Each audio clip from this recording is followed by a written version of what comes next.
much better. Hello all, and welcome to episode 19. Or maybe 20. I don't really know. So, yeah. Last episode was legitimately 2 episodes long. And I left it that way because I didn't have time to edit it after accidentally recording 2 episodes long that couldn't really be split in the middle. So today's episode is basically just like kind of an overview, just kind of refreshing what all has been done.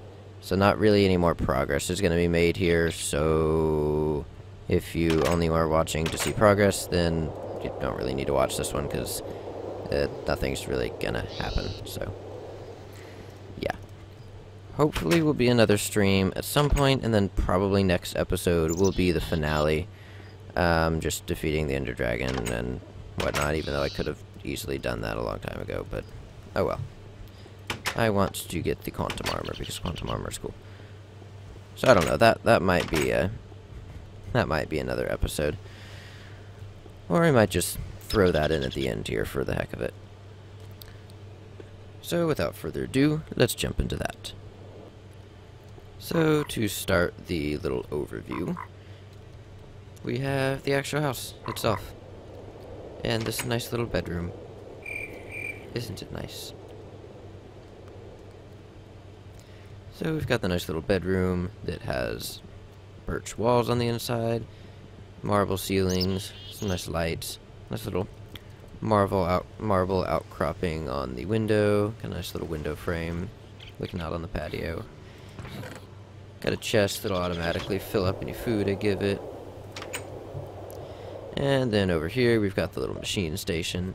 So we've got an extractor, compressor, furnace, and macerator, and an alloy smelter, because why not? Along with the charging bench. And these are just all the general machines. And then there is a little readout of the house's main power bank, which is up there.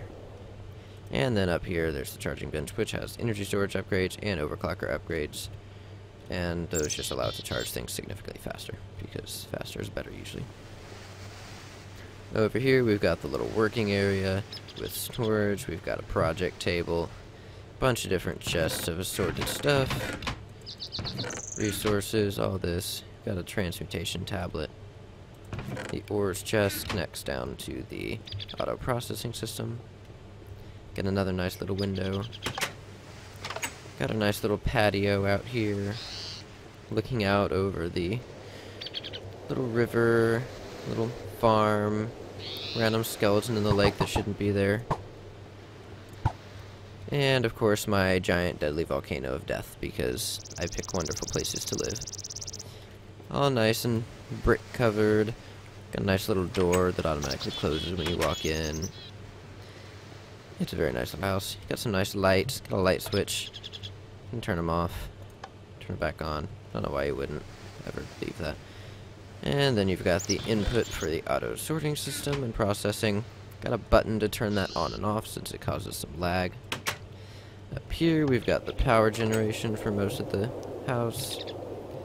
We've got solar panels, 16 of them, actually 32 of them to be exact, which all feed into MFSU, which powers the primary systems of the house, and goes to a transformer down here. There's the top of the charging table. And then we've got a red power battery box, which is powered by the other solar panels on top of the solar panels up here, which are a revolutionary design that allows them to capture energy and then pass the rest of the energy on to the solar panels below them. And then of course we've got the cable coming down from that switch, which turns the lights on and off up here, and the wire running from that battery box down to wherever it needs to go. And then down here in the basement we've got all of the auto processing and some gravel for some reason.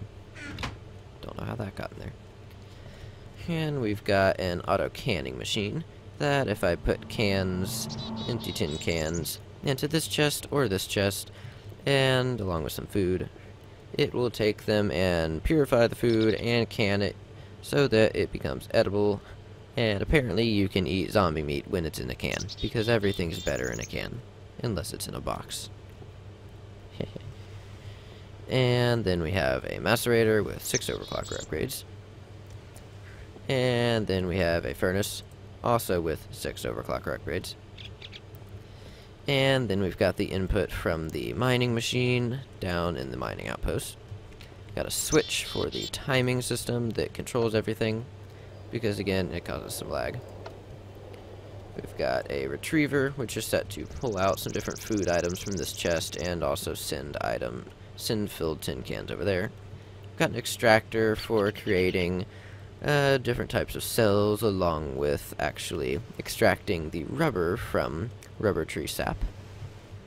Got the main controller up here, along with the battery box, which routes everything to where it goes. Everything that's made down here and input into the system goes through this, which tells it all where to go. And anything it doesn't know what to do with goes down here. And everything that is finalized goes up here, or up into its respective chest up here. And then back here is just all the wiring, and this door's here because there's a door there. And this little sub-basement, you can also see where the high-speed rail comes to bring down any items that are sent up from the mining outpost. And then here we've got the UU production system in the sub-basement, which currently has made 29 UU matter because it ran for most of the stream. And then here's the power control system, and the scrap producing system. Got a bunch of scrap. Got actually a significantly less amount of cobblestone now. A lot of it's gone. And whenever you flip the switch, it will just constantly recycle cobblestone, or really whatever I wanted to put in there, but cobblestone is cobblestone. And unfortunately gravel actually is for EMC, so it is very inefficient to use as a fuel source, even though no one likes gravel. And you can put anything you want in here, and it will convert it into cobblestone, and then be pulled out to be used in this system. And this just constantly pulls out more and more scrap. And eventually, if it fills up that entire chest, then it'll stop. Or if I cut off the power, then they'll run out of power. And this, of course, is just the mass fabricator, which, when it runs, pulls all the power from this system and retrieves some scrap from the chest and produces UU matter. So this is the control panel. This shows you the percentage fill of the system. That indicates when the generator is running.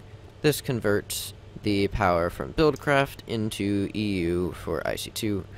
This is the main MFE battery, which stores all the power for this room, which is complete. This entire room is completely independent of the rest of the house's power supply, because this requires a very large amount of power, and it's not very efficient to use such a powerful power generation technique to generate the small amount of power required to charge up an electronic device every once in a while. And then over here is the bat box, which is the secondary battery, which takes the extra power that this gets because the generator puts off a good deal more power than this can actually store at once. So this stores that extra bit of power, and then when the main battery starts to use some of the power, then the secondary battery dumps its charge into the main one, therefore reducing some of the waste. And then in here, we've got the main machine room, which has high voltage, water, and fuel. So you don't really want to go in here. Also known as the power gen room. Yeah, it's not very safe. So here we get the incoming pipeline from the oil well, which will be showcased in a moment, which goes into a refinery, which refines the oil into fuel, which then immediately loops back to power the refinery that is refining the oil into fuel. because almost infinite power, and fuel has an insanely large energy density apparently. So the fuel is pulled out of there and goes into this storage tank where it is temporarily stored until it is needed. And it's then pulled out through this pipe, which goes and splits off to both sides of this really large, somewhat overcomplicated generator, which is comprised of 8 combustion engines, all running on fuel, and all being controlled by this control system. And whenever the MFE back here requires power, it triggers the system to cause these to pulse. So if I turn on the scrap generator, which only requires pulses of power, you can see here it's now just kind of flashing, and you can see the energy coming in through here. You can also see this fluctuating between a little over 3,000 and almost 5,000 as it picks up some of the energy that is left over from when the MFE can't be filled and then dumps it back into the MFE, which just prevents energy loss again. This also causes an insane amount of lag. And then every time that flashes, it triggers these engines, which each pulse and send a pulse of energy down the pipe, which runs over here into the energy converter, which then converts it into EU and dumps it into the MFE, which then dumps it out through the transformer or to the mass fabricator or to wherever else it needs to go. And then as soon as we turn this off, this refills, these run out of power, all of the cobblestone retracts back into the system so that it's not just bouncing all over the place and causing as much lag. And it's all good. And then of course, there is where this oil comes from, which is right over here, over at the pump at the oil well.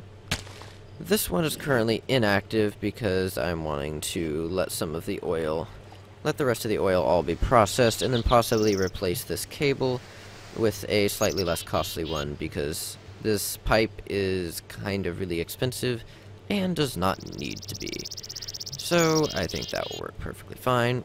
This thing can pump way more oil than that system back there can process, and I don't intend to cause that to be able to process anymore because it doesn't need to. So this is the oil well, and you can drop down inside, apparently simply phasing through the pipe. And apparently swimming in oil does you no damage whatsoever except for drowning because, well, logic. And as you can see, this one is roughly maybe 2/3 used, so it'll last a while longer. More than likely we won't have to find another one. But if we did, then you would just have to find another one, which there's actually quite a few over here. There's another one over near here. I can't remember exactly where, but there is one. Swamps are usually pretty good for finding them. And then you would just have to run this cable out longer and make sure it's chunk loaded. And this pipe just runs all the way down here. All the way down here. Turns over here. Goes underneath the semi-active volcano, which is definitely not a hazard at all. I've cleared that with all safety agencies. And then runs under the water, somewhat glitchily. And then underneath the sand and directly into the processing system. So that's where that comes from. And we've gained a decent amount of fuel. And this system should theoretically shut down once this fills up, but I kind of doubt that will happen because I plan on using it before then. So, let's follow where this giant pipe goes, which is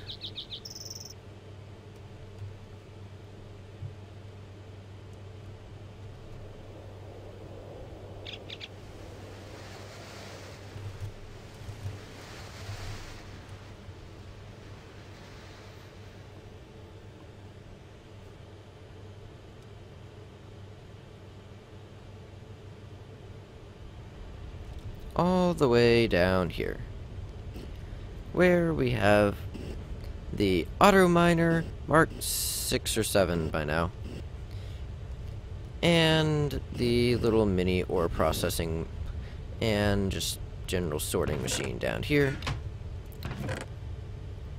These are actually not getting sent up. Whoops. So this thing just moves side to side. It's currently broken again. And just mines all the area in front of it, as you can see, considering it started over there, and then I cut the back end off of it, and now it's over here, because the back end was obviously holding it back, because it's the back. So it moves along, breaks all the blocks, does its stuff, so on, so forth. And then it dumps all the stuff that it gets into a chest, which is somewhere. I'm sure it's in here. It's in there somewhere. I don't actually know where it ended up. But it dumps it into another chest, which then in turn links back to this one. And everything is pulled out of that chest and sent through this sorting system, which is similar to the one up in the main building, and sent off to wherever it belongs, which in this case is into the unknown chest, because the auto processing system does not know how to deal with tungsten, and I decided not to bother with it. So anything it does not know about will go to blue. Anything like dirt, gravel, all of these things that we don't really need get sent down to the energy condenser, where they get turned into diamonds, because logic, and EE3. And then the diamonds are eventually pulled out and stuck back into the system. And this is charged by this energy exchange system, which retrieves charged batteries in this chest, and every once in a while, whenever it needs to, we'll come and check and see if all of the cells all over the place need to be recharged, and if they do, it will pull them back, stick them into the chest, where a remote system will recharge them, and then send a new charged battery to the device. This is actually broken at the moment because I apparently broke the timer. No, it's not. In fact, it's about... No, it's not going to go anytime soon. It's not broken, it's just really, really, really slow, because nothing over here uses any significant amount of power. But anything that is actually usable will get sent back through here, which comes under here, up to a high-speed accelerator, which runs through all of these high-speed tubes, goes up here, and then runs all the way back there to the main base. And then 2 or 3 places along there are more accelerators to make sure that it keeps up its insanely fast speed. And those are also fed by this system, which just every... How long did I set this? I think I set it to 5 minutes, right? Something like that. Yeah, about 5 minutes. About every 5 minutes it goes through and checks if any of the batteries powering this system are empty. If they are, it will pull them back out, put them in this chest where they're recharged, and then send a new charged battery to that device. And it also runs through here and is charged by the same battery box. This is the control circuit for that, which I can't actually demonstrate at the moment because it moved too far forward. So now it's kind of stuck. But this basically just moves it a certain amount to the left, moves it forward, moves it a certain amount to the right, and repeats. And this is just a completely useless tower that is the back end of the Auto Miner Mark 1. The one that broke. Actually, that was like the Mark 3. And then those are just holes in the ceiling, because safety is on the list of our concerns. It's not that high, but it's up there. No one has died yet. That's what matters. We're ignoring serious personal injury. So, this system somehow gets recharged batteries. Let's go take a look at how that works.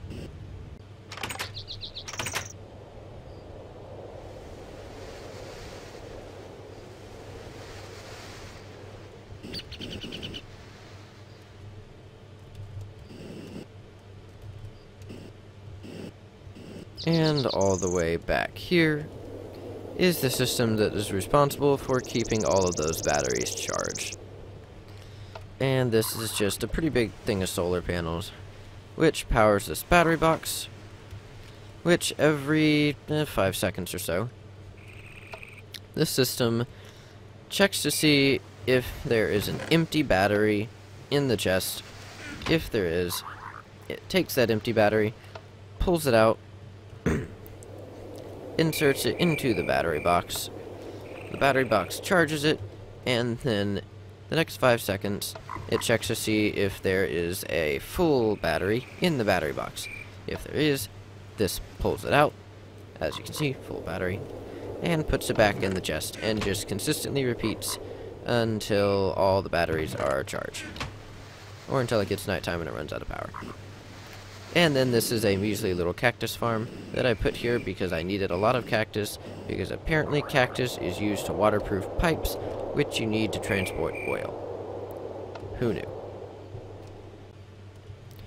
And of course, up here, which I am not impeding in any way because it is nighttime, is the energy generation for the house, which is completely green.